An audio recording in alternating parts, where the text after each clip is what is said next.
of the HR Conclave 2014. Dear friends, just now we have heard speakers unfolding the truth behind glass ceiling, and now the time has come to unfurl the theme of the conclave through the sub-theme of one, breaking the glass ceiling. May I please request and Mr. Subodhi Karta, and we welcome you on the dais.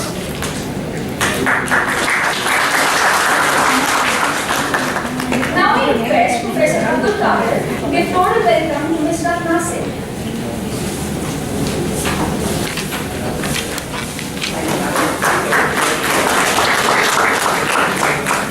Thank you, sir. I request Dr. Shalini Srivastava to welcome Mr. Deepak Singh to the bouquet of flowers.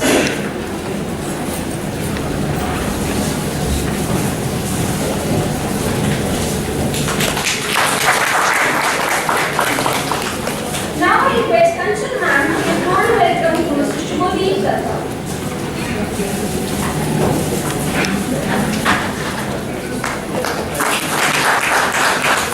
Thank you, ma'am. Thank you, ma'am. Now I would request Ms. Ratna Singh, Global HR Event to lead the panel on the sub-theme of the conclave, breaking the glass ceiling. Before I hand over the proceeding to ma'am, let me introduce the elite panel members. Ms. Ratna Singh is the Global Head of Human Resources for Operations at eValueServe. She is performance-driven and client-focused HR professional with over 16 years of experience in HR management and leadership. She leads the firm's global HR function that serves over 3,000 employees across 6 global locations. Before joining eValueServe, Ms. Ratna was with McKinsey and Company Incorporated in its client support staff administration team. She is a part of National Group of Chapter, who leads the Women Focus areas. She has many awards to her credit, such as Women Super Achiever at the 5th Employee Branding Awards by World HR Congress in 2010, Indra Super Achiever Award by Indra Group of Institutes for 2011-12, and Award of HR Excellence for Diversity in the Global HR Summit by Amity International Business Group in 2006 and 2012. Her interests lie in self-discovery to psychological and spiritual research through workshops, courses, and independent reading. Mr. Deepak Singh holds Masters and is pursuing PhD. He is Director of Human Resource at KPMG with over 6. The perception about diversity today is not just about the gender, it is about across various multiple skill set people coming together for it. So today, it's all about how these guys can create more innovation through diversity rather than just the gender piece. However, if we come back to India, the perspective so far is not a very, there is not opening so far, and I'm sure Ratna and Deepak would add. But to start with about the kind of data structure we see that still there is a lot of work to be done versus what the perception is. So let's look at that slide, which is the next one, which gives you life cycle data of people between male and female gender. If you look at the kind of structure they have been moving from entry level to an execute to the C-suite level, right? Clearly a dominance of a person type. Why? But that's a reality as of now. These numbers will move. They are moving in certain pockets to a larger extent, not moving so much in other aspects. So there are a lot of aspects to it, so we'll talk about it a little more, and I'm sure we'll add. But just want to share that just to give you a little idea of how this journey has been happening. 47% to 63% of women fall away at the executive level. So that hasn't happened. While we are saying that, so I was talking about this piece to one of our, we hired a lot of, I do a lot of senior leadership interview myself. Today, it's a strong thing. 5 years earlier, it was like diversity has to be there in the organization. And one of the leaders told me that, earlier the diversity was more about a CSR activity for an organization. It's like getting women into board or to a C-suite role is just a must to have. And I said, that's so not fair. Because it's not about the CSR activity, it's about getting the right diversity in the organization.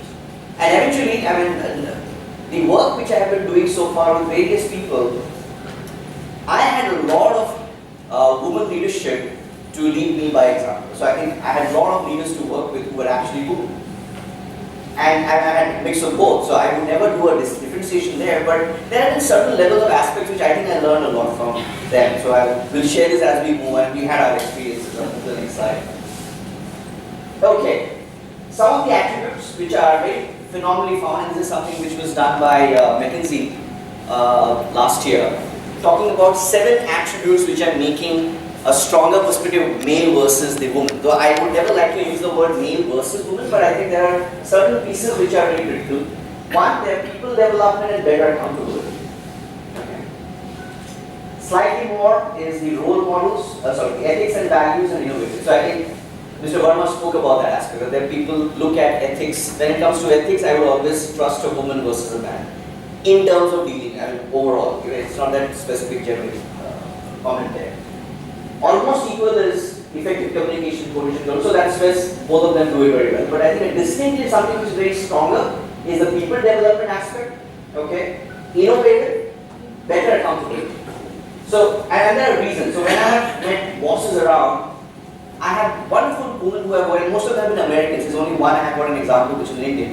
The woman particularly, the American one, has been very eye for detail oriented. So when you go for a client presentation, she'll probably look at my tie and see if that's perfectly going with it. The color codes of the PowerPoint presentations. So she would have a strong, not only that perspective, she has done her entire homework so well. So there is structure when it comes to, looking at aspects one after the other. So there's a very clear way of approaching work versus the way we look at it. And that's something distinctly I find them very strong there. Yeah. Their way of looking at the emotional quotient is very high. So let's look at the next slide, gives you more ideas about executive presence of the C-suite. And we found that when we were interviewing people at the level of women and men that answered, strongly we felt the self-confidence level is very high when it comes to the executive presence. So most of us, I do a lot of work for many of our clients who have a clear need of that, I want an executive presence in that person. And then we mean what is executive presence is about these certain attributes which we look at. And some of them are here. So self-confidence. So men and women, you look at the differentiations. Strategic thinking, almost there. Assertiveness, very high in women. Decisiveness, okay? Almost equal. I always thought men are much more higher than that. The gap is going to be higher, but that's not true. Authenticity is pretty much in the same order. Looks, passion, poise, sincerity. So today if the question comes that why should be a male-dominated C-suite or CXO's forum, I think there's an equal number. But there are certain challenges, we'll talk about that a little bit. Yeah. Okay, very strong aspect from a DNA point of view. Multitasking. Their role is so multitasking. My wife is a doctor and I see her managing kid, managing me, managing office, and yet on time. So I somewhere see a multifaceted multitasking perspective coming from the DNA. They're generally born with that multitasking aspect versus a man. Now that's a DNA edge. Now what happens because of that is everything gets accordingly worked out. Men, for example, I think we were talking about this earlier, that generally when we go back home, it is the woman's world. We just don't want to get up and make our own tea. And there have been all these comments about each of these. The basic stuff. Both are working, dual roles, there are kids to take care of, parent-teacher meeting, and I had a PTM today. I had to decide who's going to go, so I was negotiating with my wife. Are you going to go or I'm going to go? So kind of. So we are at a level where we're trying to figure out what can work better. And eventually, at times, it won't work. That's true, right? So one piece is they're very high on multitasking. The second is they're high on EQ. The essence of understanding a situation in terms of the intensity of people there, the kind of cohesiveness they have in the group dynamics, I think is immense in both. So I have worked with a lot of brainstorming sessions in a consulting piece, and I would have majorly men working together. And I would have a few women coming in, and of late we had a woman person who joined us. The moment she came in, there's a complete change in the way we drive things. And I could see a distinction difference between last year versus this year. Our way of looking at people, our way of approaching our clients, our way of approaching consultative nature, she would bring a very different paradigm change to what we are thinking. And that's where I think the essence of woman comes in. So we see a huge, so that graph on the executive presence piece is very clear. You need that contribution. It is coming out very strong. Yeah. Okay. Also apart from that, during my interviews, we have found that they're better money managers. They actually know how to manage finance. And I see a huge lot of BFSI guys, and I work with a lot of BFSI clients, multinational majorly. The senior, upper level guys are all at home. And I'm sure you guys have enough examples in your mind. Better negotiators, I find them much more better negotiators. I'm speaking with a lot of startup companies which are women-led, and they're phenomenal when it comes to the negotiation table. They just know exactly what they have to talk. They have made their pointers very clear.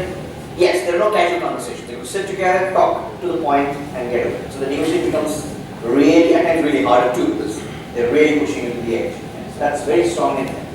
Handles pressure very well. I think multitasking adds to that, right? Better in developing relationships, yes, which a lot of men don't realize. How I agree with that, but I'll have a point on that. Better team player, very systematic and probing. Yeah, so that's the other sense of the woman. Yeah, this is something which I picked up from our own brainstorm. Participative decision making. When it comes to 5 people together and talking about what should be, and I have been to a lot of strategy rooms, when I was launching Indigo, for example, I had 20 people, out of them 5 or 6 were women and the rest were all men. And we were discussing what should be our key differentiator to launch versus Kingfisher in those days. And I had women all around, and they spoke a lot about contribution, and on-time piece came out from there. And today, you know, the on-time story is pretty known in India, right? So very clearly, when it comes to a cohesive meeting, you would always see participation, decision-making, or driving that group together comes as an edge by the group. And it's also there in the day, and it's something to do with the EQs. They know how exactly to, take up your point and put it across. Men would be men, they would try to say, okay, can I score one more? Or can I go a little higher? Competitive. It always happens, right? It's like play a game of golf. All CXOs love playing golf. That's only because I can always score a hole in front of you, so I can score better. Simple. Processes building better, obviously, because they can do that much elaborated instruction. Yeah. However, there is a hardwire piece which is important, which is going impacting for long, and that's because of a upbringing story. There's a DNA story. There's a history behind it. And that hardwire is what needs to be broken. And that's basically my perspective is, possibly that is the only ceiling which is there. And that's the glass ceiling we need to break. It is not about the careers. I think all of you here, and I'm sure about 50% here would be women here. Would I be right? 40, 50, more or less. Yeah. So if I look at that, it is never the aspect of can I do something, and I'm sure I will come back at the end of this panel asking you guys to create your own frame. Put your own frame. What do you want to do in your future as women? And we should, I think, do that in the campus where they share what they want to do in their life. And that's in the frame. However, there are certain pieces which we need to really break. And if you guys can break that, there is no end to it. And that's what Mr. Baba was saying. That there is, I think there will be a glass ceiling coming down for men then. And it's true, that's going to change. That's going to be that will be happening. So one, upbringing and environment. Hesitation. Now, I have met a lot of CXO in startups. Most of the women, and I was talking to, I can't name these clients, she came up with a perspective, the only edge where I have a challenge, where I feel like the men who can manage this is networking. After office of 6 p.m., we need to sit together and talk about a discussion or brainstorming strategical agreement we signed or a contract we worked out. I need men there to, do that networking. I'm not sure whether I can. And I said, why do you think so? It's just about hesitation. She's excellent when it comes to, she's a CX of the company. She knows exactly how to run a business.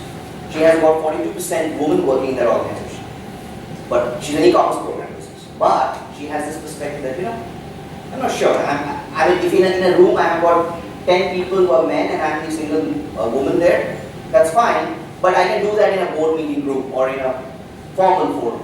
But if I have to really lighten up and sit across the table, have a party or drinks and discuss about what else we can do, I think that's where the hesitation comes. And that's an observation which I feel, that's the glass ceiling. That's what needs to be broken. And it's coming out purely because of that hardware. It's a hardware right from the beginning. So if you look at all your banking sector women leaders, they have the same common across. They say that's where the hesitation comes. Can I take it to the next beyond level of where I can network? So when it comes to, they do not talk about themselves. I mean, my bosses whom I have worked with were women, they never like talking about themselves. They'll never tell me about, like a man, for example, they tell me, oh, where were you earlier, what kind of company were you in, what kind of guys you were working, what do you love doing in business, or in your games, sports, blah, blah, blah, right? And very quickly you gel up, right? Whereas if you have a woman CXO along with you, possibly the conversation will get over right after 5 minutes because you had only a couple of things to discuss and move on. Does that happen? Does it happen? No? And in the campus. Alright, in the campus. So the moment you move to the next environment, that's where the hesitation, and the hesitation is only within, it is not about the environment. So I think organizations are doing a big, effort in creating that ambience and environment. But in spite of that, that still remains, not at the entry levels. Entry levels are cool. It's like moving from a campus to entry level, so it's pretty cool. The moment you move to middle and then to a senior leadership, when really the discussion is going to happen only between 4 people, not 10 people together in a room, you should see it. And that's where that ceiling has to be broken. Some of it has been already broken. There are people who are already doing it, and they're doing it very good, excellent, and they're getting results out of it. But that's the piece which we have to work. So that's the hardwire. Alright. Famous personalities. Most of them have written. And if you look at each one of them, they had the same story across. All of them said we had a family to take care of, we had things to take care of our offices, and yet after office I had to also network and make negotiations happen. Because most of the negotiations ultimately get closed after office, let me tell you that. It's just because of the fact that the discussion and the presentations have happened, capabilities have been understood. Now we sit across the table, have a cup of tea, and understand what else can we do. What kind of business we are looking at. What is a real pain we will take care of. Iron it out. And that's where we have to move on. Yeah. Okay. So glass ceiling actually has been broken. Over to my fellow members. Discussion. Now we call upon Mr. Ratnasingh to take the discussion further. Thank you. Okay, should we a little louder? Alright, so there's a very interesting topic that we're going in and discussing, but before I start giving my thoughts, what I feel, it would be very interesting to kind of pose that question to all of you and understand, do you really think, the glass ceiling that we're talking about, is it really a myth or is it a reality? It would be interesting to hear your views first. And there's no right or wrong, so just feel free to please speak up. Do you think there is a glass ceiling that exists, or is it just a perception, or just feeling or a belief in our minds? Please speak up. It's reality. Good, very good. Anyone else? All right. Just 1 second, and it'd be great to hear. Why do you say that?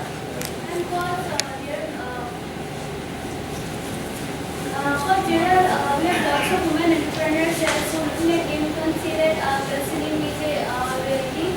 So had it been true, they couldn't have climbed the ladder of success. Very good. Very true. Anyone else? Yeah, I think it's a myth because it's not about men or women. It's about who can excel in that field. So it's a myth. It's a myth. Very good. It's a reality because with government sector we have only 7.7% as data says. You're taking away my numbers. Only 20% in private sector. So Yeah, true. this number is not justified in their competencies. This is just because of gender. As per you see passing 12 as a boys and girls, so you can see the difference between their marks and the percentage when they are in an organization. So it's not matching. So I didn't understand the last one. You're saying that what is this comparison of their marks in university and organization? When they are boys and girls, we compare them on basis of their marks. We find them girls having an upper hand almost every alternative. So when they are actually in the corporate and when we are talking about getting a higher level, this ratio is not balanced again. Whether it was balanced, now it's not. So in between there have been some ceiling which is stopping females. Okay, very, very interesting. Thank you. Anyone else, please? Please. I believe it's a reality because as Mr. Shubhodip emphasized that if women are excelling in each and every aspect of professional work, But still, if you have a look at the data and stats, the number of CEOs, if you're comparing the men and women, the ratios between the two is, there's a wide gap. So still, if women are excelling in every field, then definitely there's something that's hindering in their success. Some gap. Yeah. As economics and reality, but it differs from sector-wise. Now in HR sector, you can say glass ceiling is for male other than females. And even in innovation in creative sector. Is that right, Ruben? Alright, sure. I think it could also be sector by sector. See, that might also be a perception, right? Yeah. That HR just can be managed by a woman and not maybe by a man. Good. Anyone else? Glass ceiling is a reality not only in India, but there are many other countries where glass ceiling is there. If we consider China is a country where glass ceiling has already been broken because there are more women leaders than men. But in other countries like probably Russia, Germany, these are also the countries like India only, where glass ceiling has not yet been broken. So it's a reality for many of the economies and many of the countries. Only there are a few exceptions where this has been broken. True, very true. Yeah, I know, absolutely. India, I don't think is the only exception. We're probably the second last. Japan is the worst, and then comes India. But there are many other countries. Russia is there. Yeah, Germany is there. I have all those details which I was reading yesterday. Good, very good. Anyone else? Alright, so let me consolidate this for you. Very interesting input. Very interestingly, till yesterday, when I actually got all the data and I started to prepare, I was thinking in my mind that I have to prepare myself thinking, or need to speak, believing that, glass ceiling is a myth. It's all there in our mind. But more and more when I started to read the data, and I started to kind of, get facts, I think more and more I got convinced in my mind that it is actually a reality.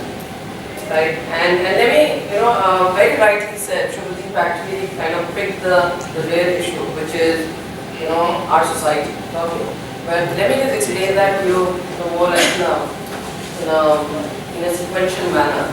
So, let's start with just the women to men or men to women ratio. We're talking about 111, 120 men to 2,000 women.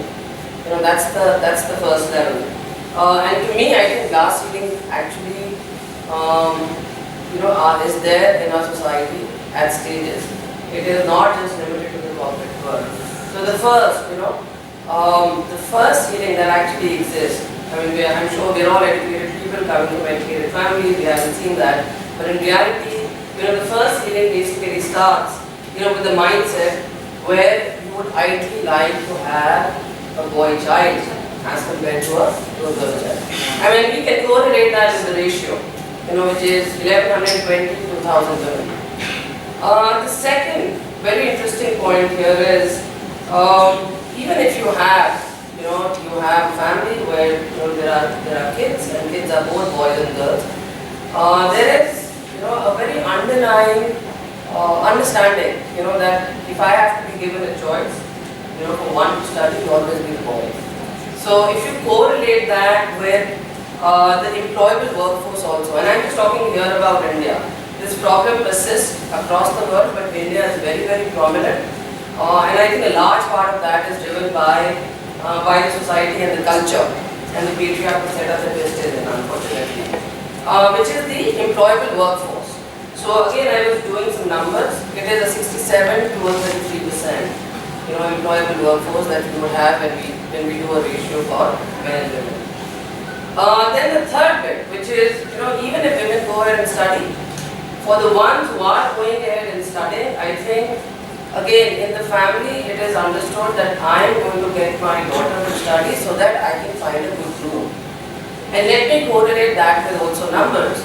So while we have employable workforce, which has a ratio of 67 to 33, the employed people are basically 24% of women and 76% of men. So just see how the difference is happening very clearly. The last is for the ones who pick up jobs, which is 24% that we're going here and talking about. I think they do very well. They start they start on a very, very good note. Today we're going here and let me give you some stats of my organization. When we do a mix and when we try and find out the ratio, we're at 38%, of the entire strength, as women, which is quite a nice number as compared to what the industry benchmark would be. But the interesting fact here is, when you see the lower rung, when people just start, fresh out of college and start with their careers, you'll probably go ahead and see something like a 47-48% kind of ratio. But as you keep moving up, in the ladder, and as the stages of your life also keep moving, you start to go ahead and see, that's what we call the leaking pipeline.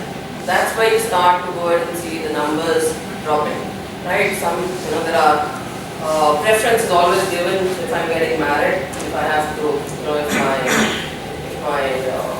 husband would be working somewhere else and I need to relocate. There is a biological thing, which is, we all go a family way as women.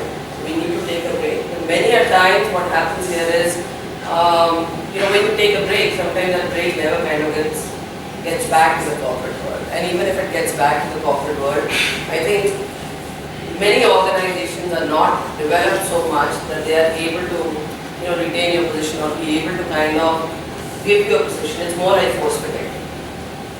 Right? So those are the kind of challenges, that you would have, which is, as you keep moving ahead, there is this family care that, automatically just comes on the woman. The woman kind of has to go ahead and take a call at times.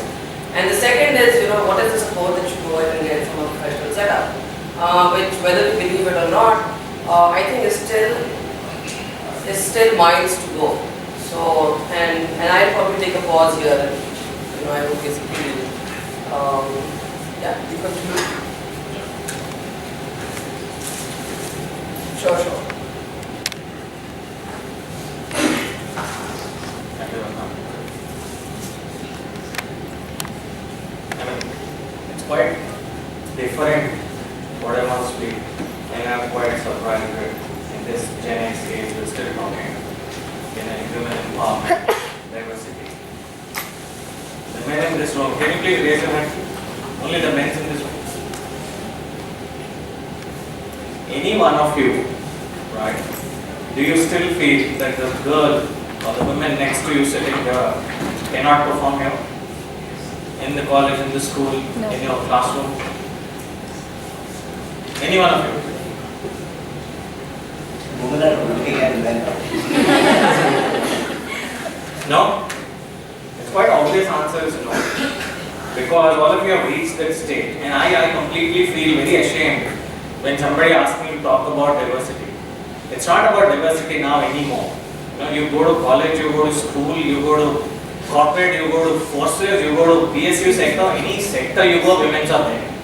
Umpteen number of examples where women are leading, right? At your home, your father will dare not come and say any day that you are not a good cook, you are not a good housewife. Right? Yes or no? They are all leading. Everywhere. Gone are the days when people will go and say, oh, you have a women leader. Never.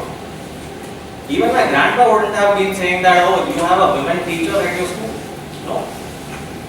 So gone are the days. There are some political numbers, I know, because this is a political agenda for everyone to raise that, 60-40, 50-50, that has to be there. Women have their own, work to do. Even if she is a housewife, she is performing the best. What your father cannot do, she is doing that. Right? She is raising the kids, she is managing the house, she is doing lot number of things when you are not at home. So she is there in society, she is there contributing absolutely what she is supposed to be contributing. Right? Now talking all that, I have been hearing the erstwhile panelists and we are talking again. What I want to talk here is not about diversity, okay? You ladies are there and there's no doubt about it. Right? What we should talk about is what is in there for you as a student. What for me glass ceiling is your competence. Whether tomorrow can you be there, can you break those barriers and be successful in the corporate world or in government sector or any other sector.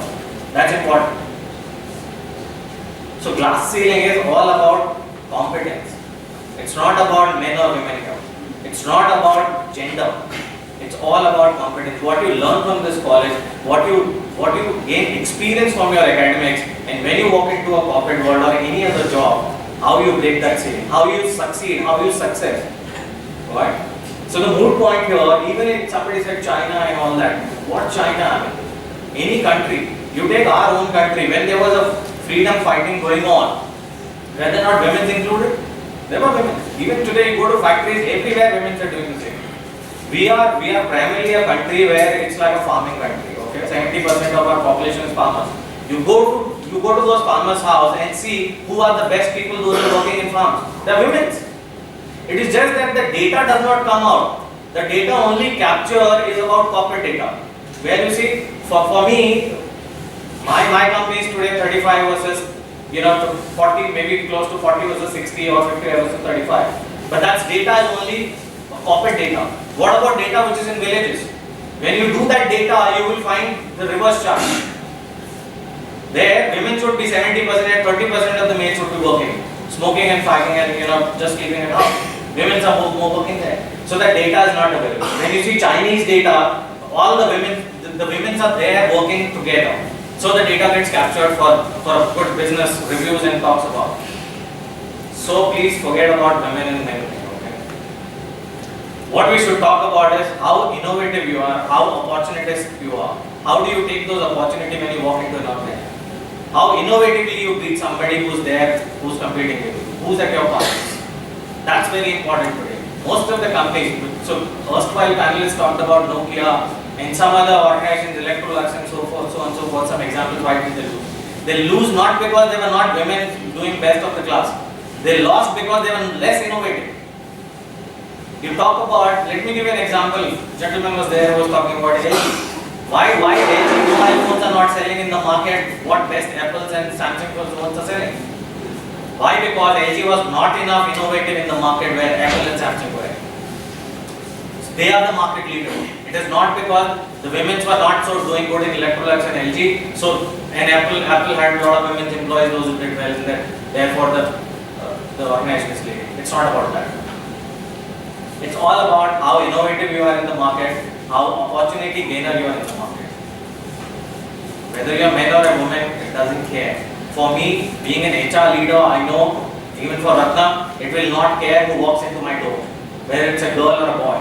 What will matter is what content you carry, what's there in your head. Are you innovative enough? Can you walk the talk? Are you best fit for my organization or not?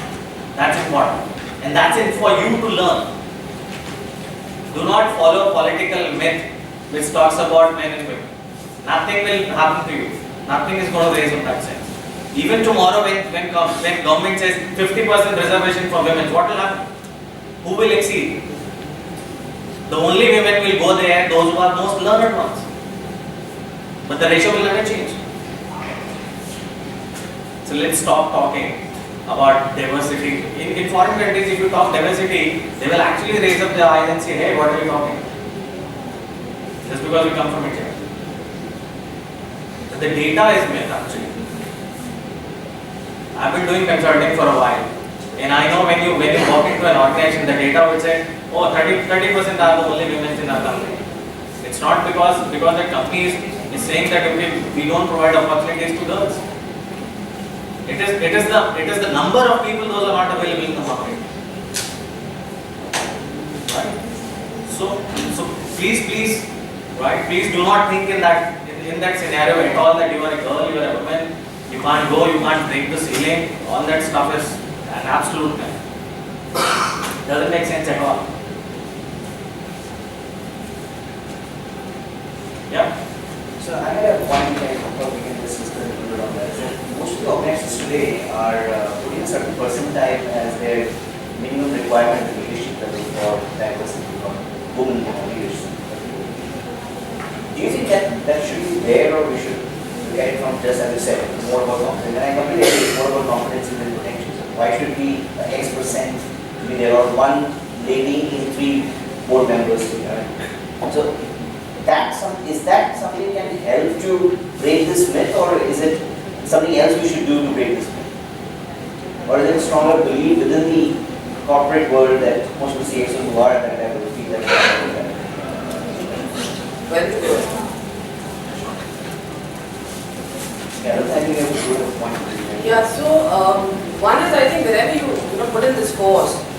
caveat that you have to have this, I think it starts to kind of start getting abused in the industry.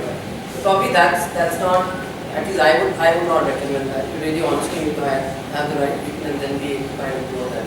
But I have a question for you, and I think it's very interesting to hear your view. But just again, based on some stats, when we're saying that it's all about competence. I would actually want to know, at KPMG or the numbers that we're basically talking about. Do you see the same percentage of men and women, especially at the mezzanine leadership and above? And if not, then why? So Ragnar, I've not only worked in consulting. Otherwise, also I provide consulting to a lot of sectors. Sure. So we're dealing with IT, BPOs, FMCG, and manufacturing, so on. So there, and if I take my own example in my organization, so we don't even talk about diversity. There are some programs which say, okay, this is a women network. So the women network is not to talk about diversity. They just get together. They just get together and see, how best, we can look for some other innovative programs which is catering to women. If there are certain, sexual harassment, agendas we need to discuss.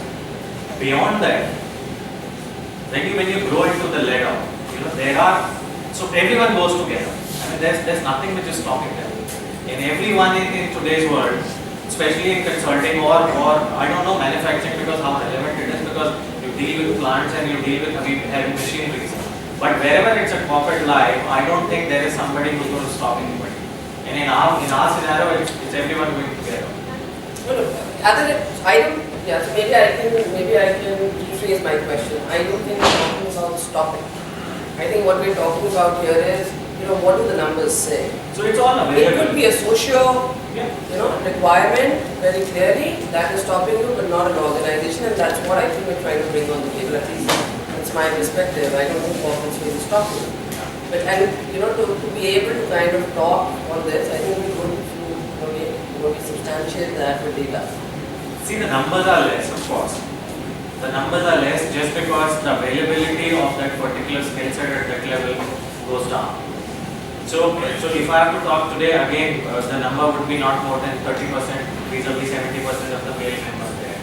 It is just that, when you reach at that ladder of that leadership, people are just not available. Either they move out of the game or, they start their own consulting practice, they take up their own, entrepreneurship, or they just sit at home. I have not seen anybody sitting at home. They do, freelancing or some other job. Yeah. I have a question. Or they say it's an observation. I agree that what you just said, that phrase glass ceiling is all about competence. But I can't explain myself how come we have good number of competence in women when it comes to middle level. And as they move from, like what Rathaman was stating, when they move from the same overall setup, but out of them when it comes to the senior level, we find that the competence are more than male in comparison to female regarding the data. Because there is a huge difference of women at the middle level, whether it's a PSU or the private organization, and at the senior level. Another thing is that what you just said, that they move out, there are some reasons they start. Then why it is so that women move out? So what can organization do if they can? And if you talk about village, it's a completely different scenario there. Why women are working so much there. Someone may say, a social activist may say it's more of exploitation of women. That they are working and men are just looking for doing something else. But the data says that if the competence is same at the middle level, how come it changes to such a high degree at the senior level? Can I So I answer we have about 52%. And most of them, and I have about 10 people who are in leadership. Most of them have been in the organization for the last 8 to 9 years. And they're all married. They had their breaks as and when they had to. But the quantity which as an organization we are small, we are about 200 plus, 150, 200 people. But in this level we make sure that the visibility across our work can be virtual. So they work from home, there are a lot of facilities taken care of. So I don't want to debate about how many days of leave, and earlier the point was that can it be 9 months as the government says, or the private sector does it. The private sector always does it as per what the competence is, and people say it right there, and it's what competences are. So these ratios and perspectives are just to make sure that there's some balance made. However, if the organizations are open to the idea that this will happen, leaders do keep on coming in, and that's why I mentioned that graph. If you look at the when people move from middle to senior, the percentage there is dropping. And as Ratnam said, the pipe keeps on leaking around, and by the time they reach to senior level, so if somebody has to look at a CFO or a CXO level, you probably have 5 men and you have maybe a woman or no. And that's only because of that, this level of movements have not been able to, because of her own requirements. But the organization also did give across a feasibility or visibility where they could see how this guy can work from home, what are the available aspects. So Microsoft, for example, has a fantastic way of running questions. Google does that too. So they know that there's a time period when that happens. And I was talking to the CXO of the Indian counterpart in Facebook. She practically said that in our organization we believe that you would have to take a break, so you would have to take a break. It is not about a myth that okay, the person is getting married, which means 2 months, 2 years down the line, she's gone on break. And these are perception, and that's where the ceiling has to go. These are more percept driven. So when it comes to business guys, when you look at business guys, you say, I want a continuity of my business. So shall I have a woman in my team or shall I have a man in my team? But then the specific characteristics which women bring, like you just mentioned, the sensitivity and things like that, you would prefer. So what can organization do that even if there is a natural need for women to take a break? What can organization do to facilitate the joint back? So I'll give an example of GE. So I was in GE in the year 2000. My boss used to work from home and she had to take care of a baby. And we were having our calls, everything was on. That's what I'm talking about. We need to do more often these things. So if I can, sorry, if I can respond. So you talked about village staying and all that. As I said, 70% of our population is there who's operating from village. And ladies are the most work contributing. And even in today's scenario, if you talk about numbers, if you talk about GDP, it's coming from farming.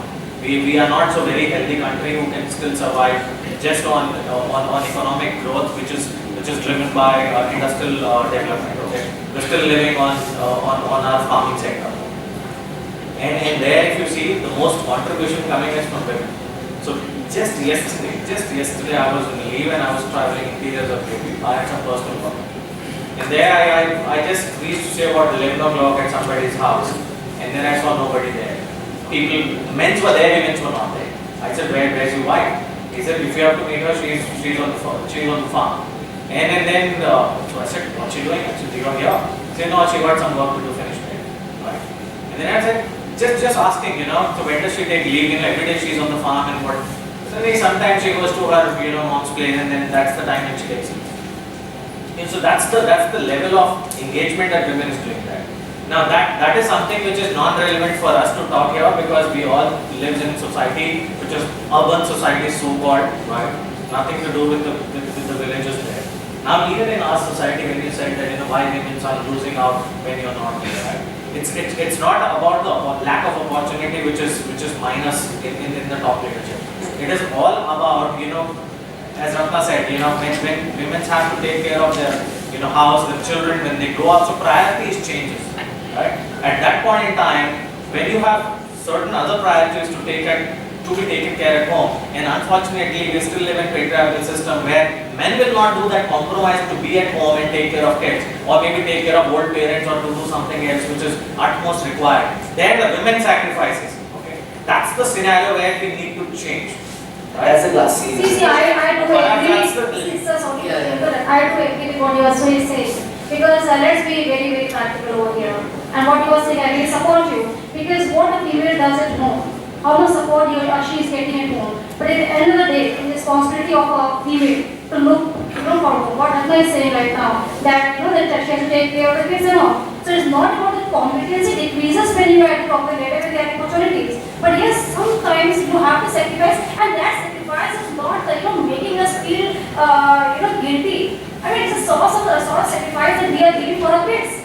And it's an achievement, it's an accomplishment that, okay, now I should take a break because my kids are growing and yes, they have to. So, I mean, ambition is fine, career orientation is very good.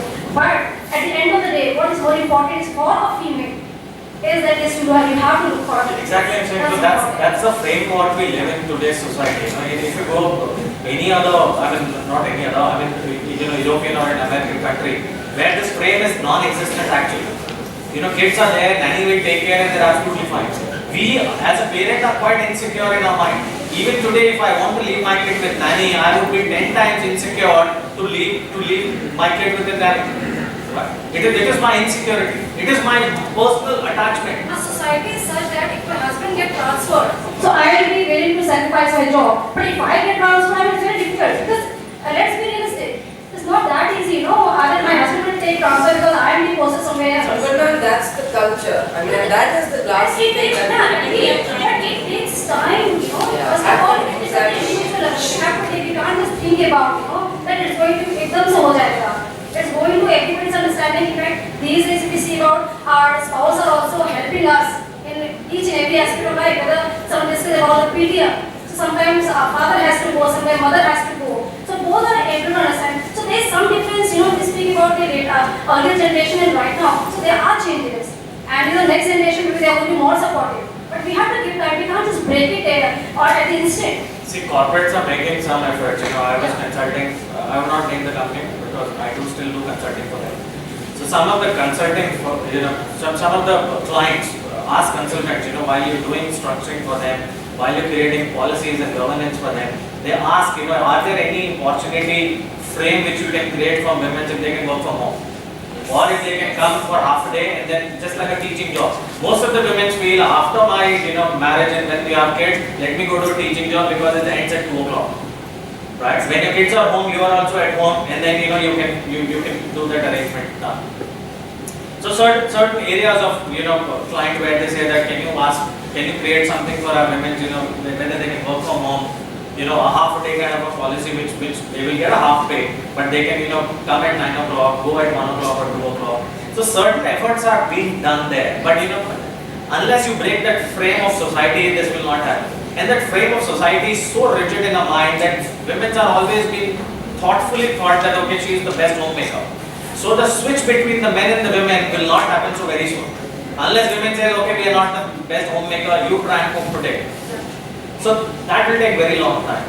It's a hard way. It's a very hard way. And women also does not want to lose that. Because that's the sense of pride. They don't trust also sometimes. You can't do this thing. This is my... No, that's what I'm saying. So that's a sense of pride as well for a woman to cook at home. No. No, it's women who take the credit. And there is no harm for women to come forward and say that. Absolutely no. That's what I said. Absolutely no.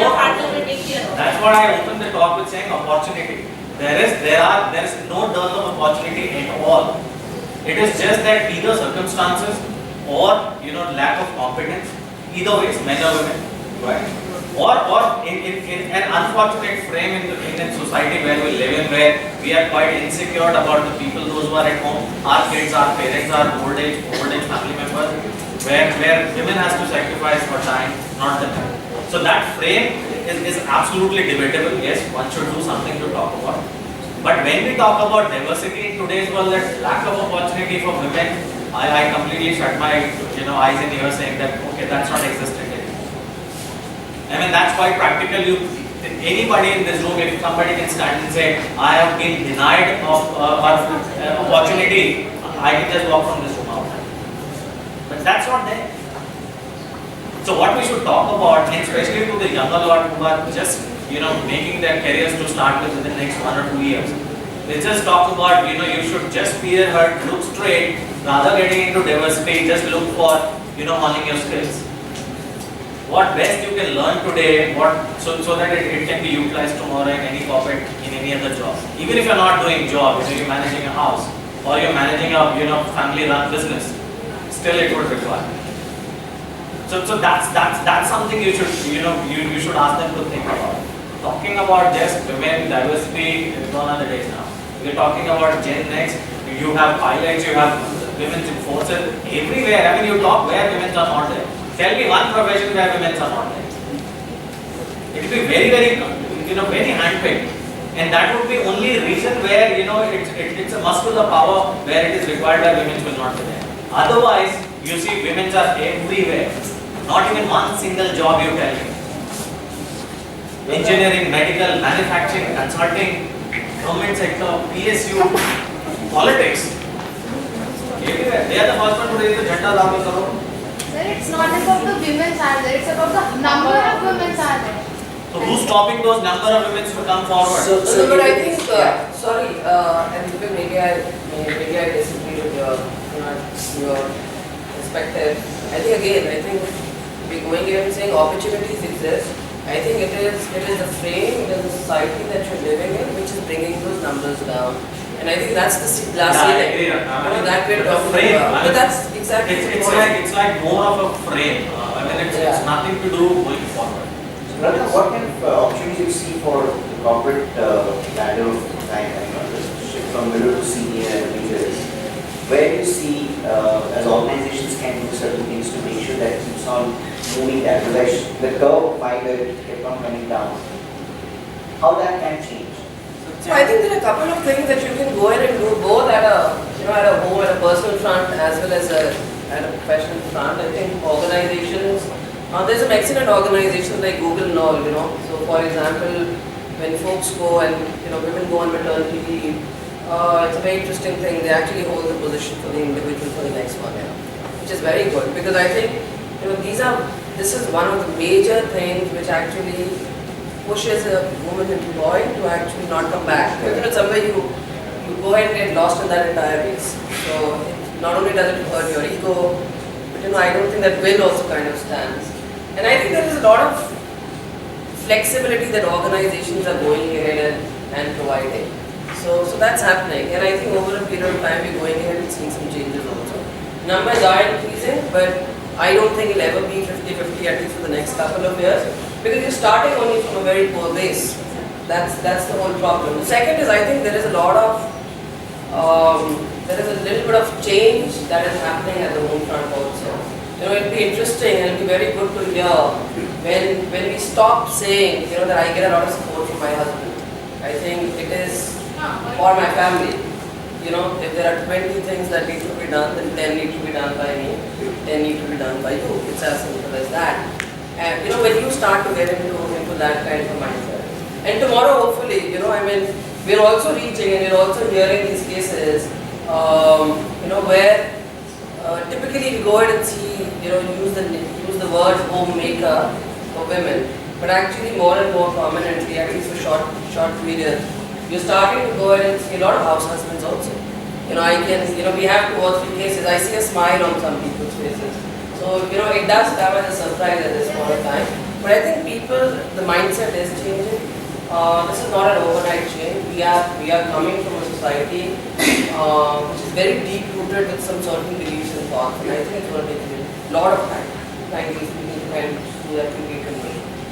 And the work culture in terms of making it flexible to work from home. A lot of organizations work virtually. A lot of organizations people, and a lot of consultants who work virtually. Yeah. And nowadays, or consulting or anything, they are virtual. So it's easy. So even men are also virtual.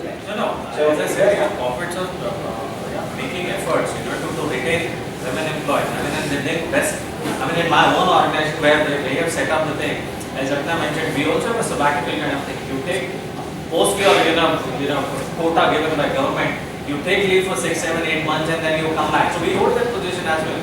And sometimes, since it's a consulting world, you have to just go and meet clients. You don't have to come to office every day. So if you're comfortable with your client and your client's an old client, you can always discuss things, over the phone. Or just do one meeting in a day and then come back to your home and then do the rest of the stuff from your home. So those kind of arrangement, it's easy for our business because you are into a consulting business, so it's good.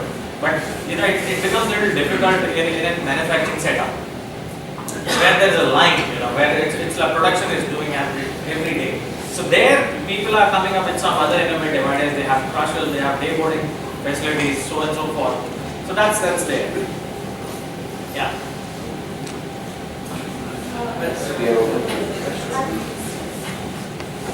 My one assumption, and probably I would like to hear from the panel. Ratna ma'am, in the beginning, she said that when the lady leaves the show and comes back, I would like to hear more from you, being from the HR stakeholder point. At the HR policy level, right? You take a break for 3 months, you come back, and if it is unfortunately the performance appraisal time, and the policy says during the last 1 year you should have served for continuous 12 months. Then only, I mean, this is just one example which happened in an organization, right? And thereby you are disqualified for applying for promotion, career progression. There are similar instances in many other companies. So from the stakeholding viewpoint, what constructive HR policies we can work around, to stop such things happening to female employees? Or it will be a very funny thing to plan a family in a very smart manner when there is no such performance appraisal which is going to eventually stack you up in the career. What do we do? Thank you. No, I just want to clarify the law. So there's the law, Government of India, the Maternity Act says the 3 months what you take off, post-maternal and or it can be a pre-maternal kind of thing. They are all counted your serving period. Okay? It's not chutti. Okay? It is pretty much on the job holiday. So any policy cannot overrule this. Sir, I do agree. But it would be straight away implied or implemented majorly in public sectors. But still the private sector has got its own norms and laws. And after 3 months. You'll be getting maternity leave. Right. So that will be counted as per, you are on the salary. Right. But if you take a break after that, then the problem. I think we are getting only in theoretical discussion in private sector, not even 10% companies give you maternity leave. Sir, मिलती है. Private company, hardly anybody gives them maternity. Sir, मिली. Ma'am, मिली होगी इतना नहीं. So that's the law. That's the law, but nobody follows the law and nobody catches them for not following them. No. Sir, absolutely not many. Private sectors do follow those norms, but still there is a disparity of following or implementing these laws.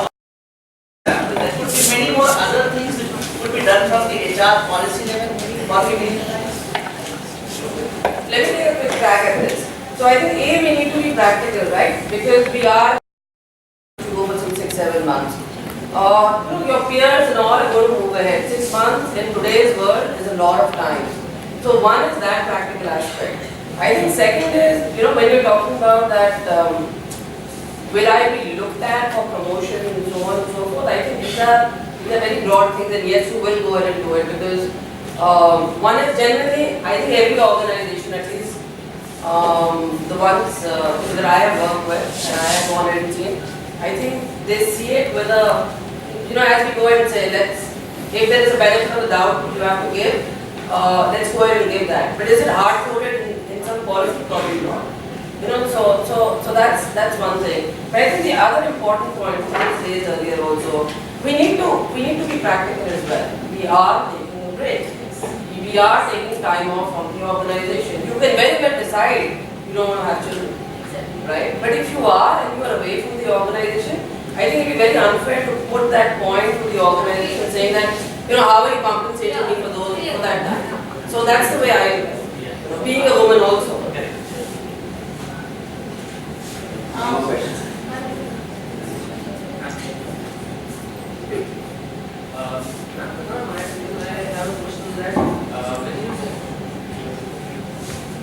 When you say that women are also at par with men, this can be seen that in European nations that women are also socializing. They are also having after 6 times engagement, they are also socializing with men.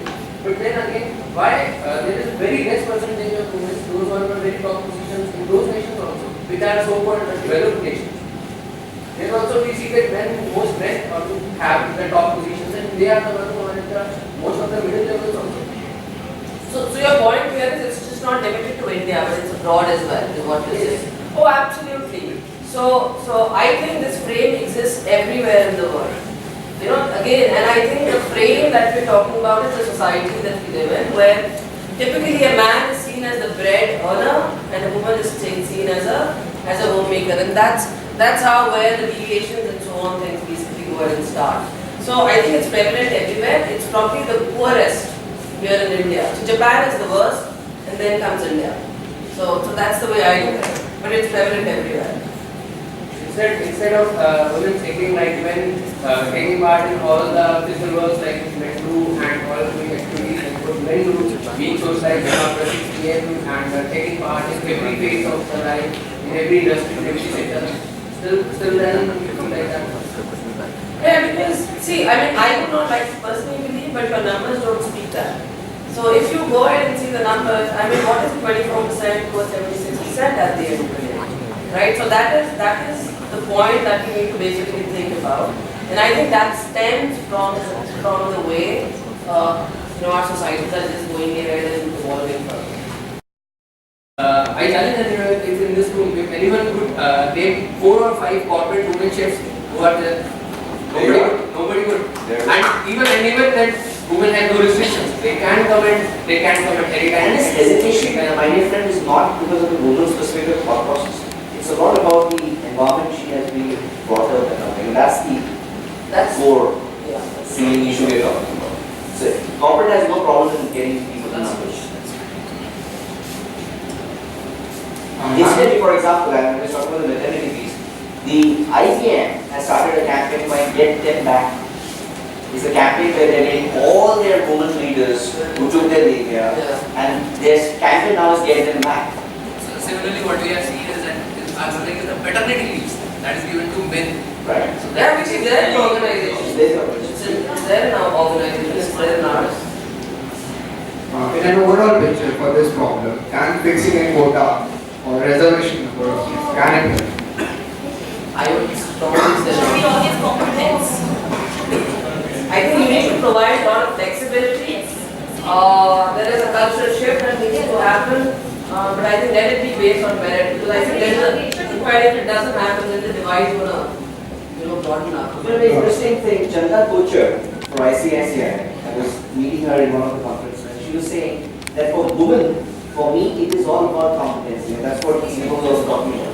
Competencies play a major role. Today in ICICI, they have about approximately 400 leaders who are women.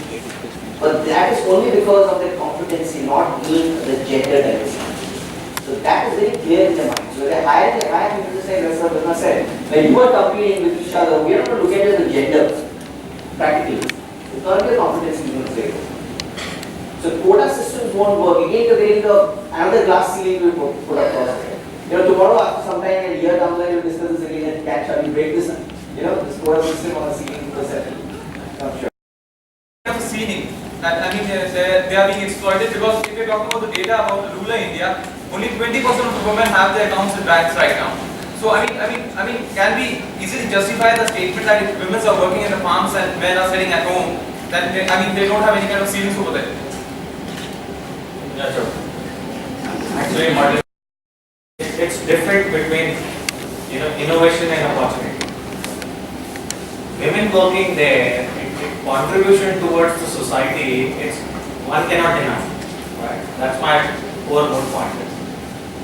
Whether they are denied certain aspects of their liberty, that is something to do with the society. It is the frame, which is unfortunate frame which we live in today. That exists in rural India also, in urban India also. There's maybe the degree of that situation is a little different. What my wife today at home talks to me when it comes to women liberation, exactly the same would have been spoken there in rural India as well. Right? The degree may be different. She may talk in much more matured way. There they may not talk in much more matured way. So giving that, so opportunity to that women in villages may be a little lower than somebody who gains it much more in the urban area. Right? But what I'm trying to say is, it's not about that opportunity given to an individual. Today we are dealing with a lot of other issues which relates to women, which is they don't get so and so things, they don't get so and so things and blah blah and stuff like that. But that's nothing to do with this forum when we talk about breaking the glass ceiling. That's to do with the society. It's either the society thekedars need to deal with it or the politicians need to deal with it. People like us, when you, especially when you are going up into the ladder, right, and whether you are a man or a woman, their only competence will make your breakthrough. You will be able to only break that glass ceiling when you are competent enough. So whether it's M or W doesn't make sense. Tomorrow when you go to an organization, if I am sitting there on the table, I will not see whether you are Mr. or Miss. Right? That's the takeaway you should go home with. That's how you should hone your skills when you are in, when you are doing your academics, when you are in the studying mode. Privileges, non-privileges, that is more situational or what to deal with society. It's like that. Number system, our country is already dealing with such a hard one on reservations. Nobody here in the room will believe whether such number of reservations should be given to so many caste and creeds and all that. What we want is competent. If you are competent, you can become Prime Minister of this country. If you are non-competent and you are still best in the class, but you will go nowhere. That was my whole point.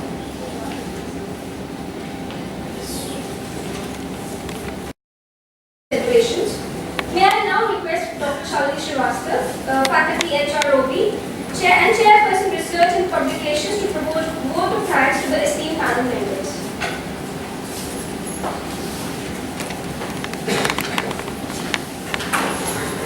So, good morning everyone. So, good afternoon everyone.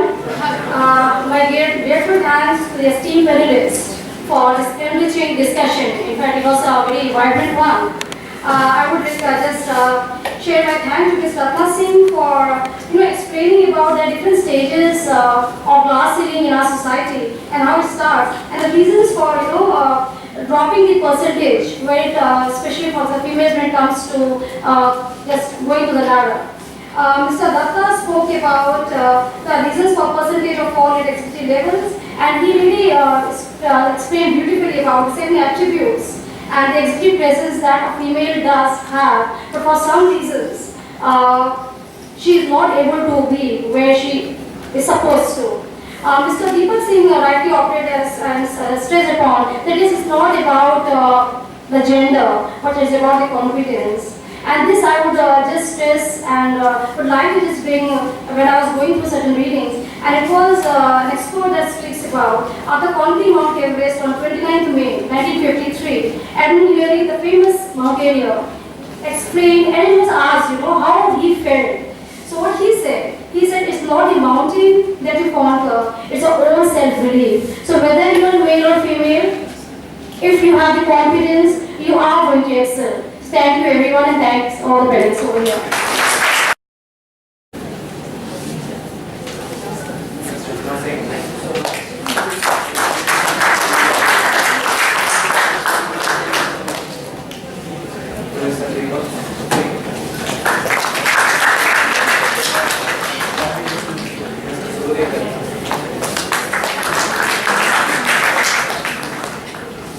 With this, we come to the end of the panel session 1. I request esteemed speakers and along with the other faculty members to please join in for lunch in group number 301 for second term. Thank you. Yeah, sure, very good. Very good overall. Have you organized this? Yes, not exactly, but we are a part of it as a faculty representative. Oh, that's wonderful. I think you just picked up a topic which is just so hot now. So I think that's very interesting thing you've gone ahead and done. Overall, I think the setup was very good. I think we had a very vibrant discussion, and I think the students actually added a lot of value. So the format that you guys have used. All right, all